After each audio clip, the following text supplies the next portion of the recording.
guys, Rika here, and today I bring you Making Gold for Noobs 3rd edition. This time we're delving into gathering. There are mining, lumbering, and harvesting nodes all over the world for the taking. All you need to gather them is the right tool. Which tools do you need and where can you get them? Any major city will have a gathering merchant. The gathering merchant will sell standard gathering tools that you can use according to the guide in the bottom left corner. If you're at least level 60, you can also have the option of buying special tools that give extra bonuses. You can buy tools that give you boons like speed, or tools that give you extra gathering materials. If you don't have a lot of extra karma though, I wouldn't recommend this. Standard gathering tools can be obtained at any crafting station vendor and at most small town hubs throughout Tyria. If you want these specialty tools, you'll have to find a gathering merchant, so I'll show you where you can find the gathering merchant in all of the other major cities. This is where you can find the gathering merchant in Black Citadel.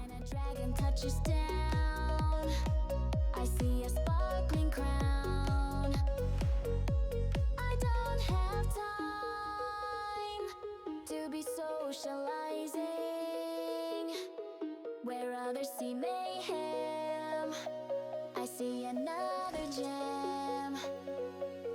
Farming metas all day, finding bosses to slay. This is where you can find the gathering merchant in Divinity's Reach. Grinding, scheming, I want to be shiny. My bank account is tiny. I'll do whatever it takes. I'm not bothered with stakes. Just shower me with gold.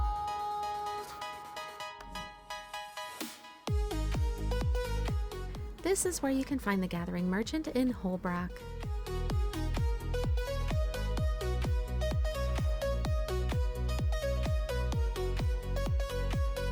Farming metas all day,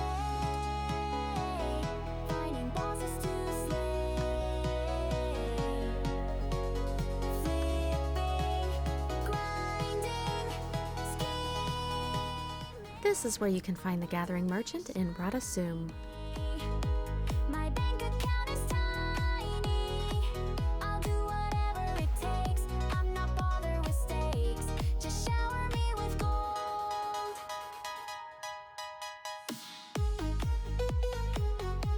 I'm rich, you know.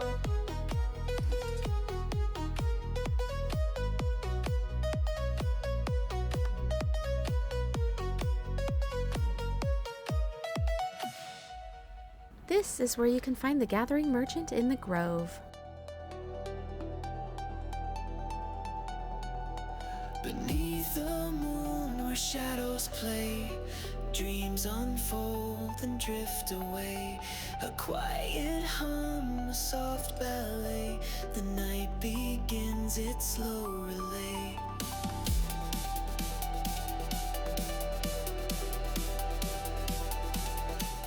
Finally, unlimited gathering tools are an option.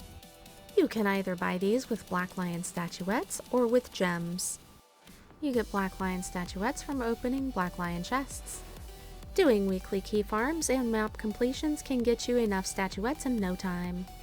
Alternatively, you can get gems from the gem store and buy Black Lion keys in order to open chests. You have two options for buying gems. You can either get them with real money, or you can exchange gold in the game for gems. If you're strapped for cash or you live in a country where you can't buy gems, I would definitely recommend doing the map completions and earning your keys in order to get the Black Lion statuettes. You even have the option here of buying the Fused Molten Sickle. That's one of the two fastest harvesting tools in the game. If you do opt for the gem store, I would recommend getting one of the sets of gathering tools because they do come with glyph containers. What in the heck does that mean, you ask? Glyphs are the items that you put in the gathering tools in order to gain certain abilities for your gathering tools, like gaining certain materials or maybe making your gathering faster. The glyph containers actually allow you to choose which glyph you want.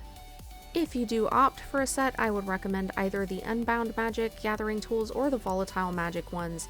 The Unbound ones, though, are the faster ones for both mining and logging. And of course the Consortium Harvesting Sickle I just pointed out is the second of the two fastest harvesting sickles in the game. Why do I keep talking about speed with gathering tools? Well, each one has an animation and some of them are super slow. Also, once you unlock gathering tools like the Unbound Magic gathering tools, you can actually transmute other gathering tools with those skins. Where should you go for gathering? Pretty much any zone outside of instances. Just make sure that you know what level tool you need for the gathering nodes that are available in that zone. If you have unlimited gathering tools, you don't have to worry about that. What's the most profitable? Well, that's gonna kind of depend on what's going on at the time. Like right now, we're coming up on Festival of the Four Winds, so a lot of the raw materials are actually gonna start going up in price. In my experience, the most profitable basically equates to whatever it is that you're doing while you're doing other things.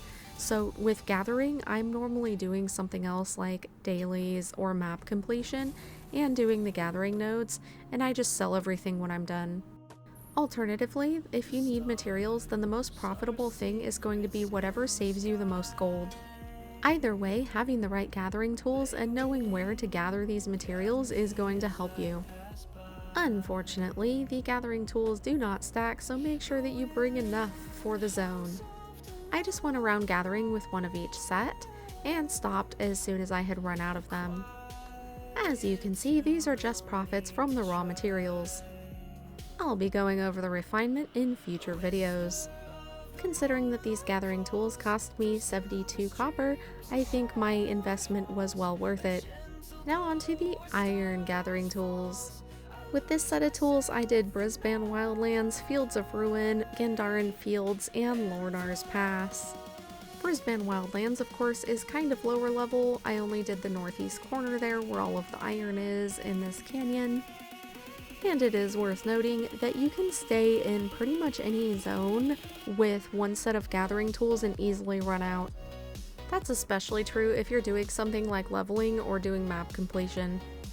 Generally, in the zones that you would use your iron gathering tools for, the iron ore is definitely going to be the most valuable. There are some items that drop from the ores and the trees that can be quite valuable, and of course some of the herbs do fluctuate quite a bit, so keep an eye on that.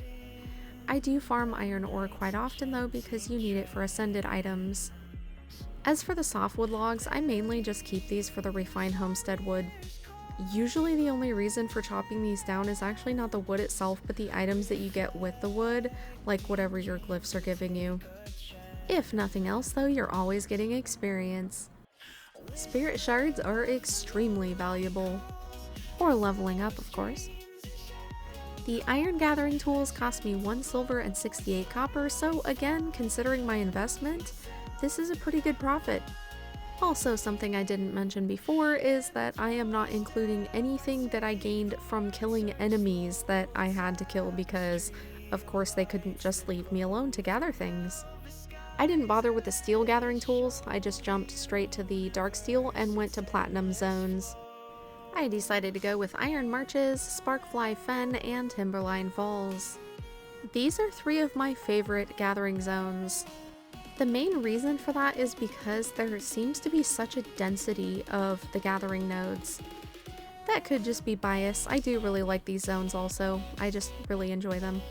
I did a ton of farming here for Deldermore when I was trying to make some of my legendary weapons. And that journey is not even close to over. Timberline Falls in particular is just such a pretty zone. I've spent quite a lot of time here smacking shiny naked man.